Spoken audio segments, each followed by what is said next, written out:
Supreme court के आईनी bench में मखसूस नशस्तों के केस की समाअत जारी थी। आज भी सलमान अकरम राजा ने दलाइल दिए और कमाल दलाइल दिए। अपने दलाइल के दौरान राजा साहब यूं लगता था जैसे भिगो कर मार रहे हैं। दूसरी तरफ जजेस के रिमार्क्स चीख कर बता रहे थे कि उन्हें फैसले की कितनी जल्दी है। नजरसानी के इस अनोखे केस के लिए बनाए गए नाज़रीन 11 रुकनी बेंच में 6 जजेस ऐसे हैं जिन्होंने असल केस सुना ही नहीं है और उन्हें नजरसानी बेंच में बिठाया गया है। राजा साहब ने आज इलेक्शन कमीशन की आइन शिकनी जब वाजे करना शुरू की तो बेंच के सरबराह जस्टिस अमीनुद्दीन ने कहा कि उसे छोड़ दें, अब आप अगले इलेक्शन की तैयारी करें। इस बात पर सलमान अकरम राजा साहब ने कहा कि अगले इलेक्शन में भी हमारे साथ ऐसे ही हुआ तो फिर कौन जिम्मेदार होगा।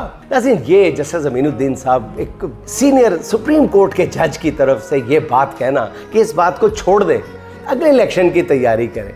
हजूर वाला भुट्टो की फांसी के कई दहाइयों के बाद आपको वो केस याद आया, आपने निकाल लिया। कि तो ऐसे ही है कि आप कोई कत्ल का केस किसी जज के सामने आ जाए और वो कहे चले ये कत्ल छोड़ दें, आइंदा कत्ल करेगा तो फिर आप अदालत में आइएगा, ये कत्ल भूल जाए, कोई बात नहीं, जो हो गया छोड़। ये बिल्कुल ऐसा ही केस है और ऐसे ही रिमार्क्स हैं जज साहब। भाई यूँ लगता है कि जजेस जो हैं वो बेजारी में केस सुन रहे हैं, केस सुनना उनको पड़ गया है। ये जो कार्रवाई करनी है उनको दिखाने के लिए कार्रवाई करनी पड़ रही है। फैसले का सबको पता है।